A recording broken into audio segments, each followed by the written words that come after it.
নানা আলোচনার পর অবশেষে ভোটের মাঠে প্রচার যুদ্ধে নেমেছেন রাজশাহী বিশ্ববিদ্যালয় ছাত্র সংসদ, রাকসু ও হল সংসদের প্রার্থীরা। ব্যালট নম্বর পেয়ে আনুষ্ঠানিক প্রচার শুরু করেছেন তারা।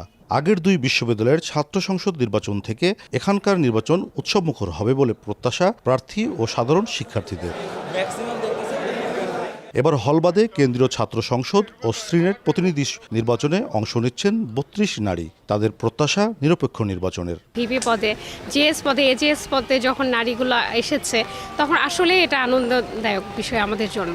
স্বচ্ছ ব্যালট বক্স রাখা সম্ভব না হলেও নির্বাচন সুষ্ঠু করতে আচরণবিধি কঠোরভাবে পর্যবেক্ষণ করা হবে বলে জানায় নির্বাচন কমিশন। সঙ্গত কারণে আমরা কঠোরভাবে আমাদের আচরণবিধি প্রয়োগ করব। রোববার চূড়ান্ত প্রার্থী তালিকা প্রকাশের পর ৩৯ জন বিনা প্রতিদ্বন্দ্বিতায় বিজয়ী হয়েছেন। হল সংসদে ৩ পদে নেই কোনো প্রার্থী। এবারের রাকসু নির্বাচনে কেন্দ্রীয় ছাত্র সংসদ ও সিনেটে ৩০৬ জন প্রার্থী প্রতিদ্বন্দ্বিতা করছেন।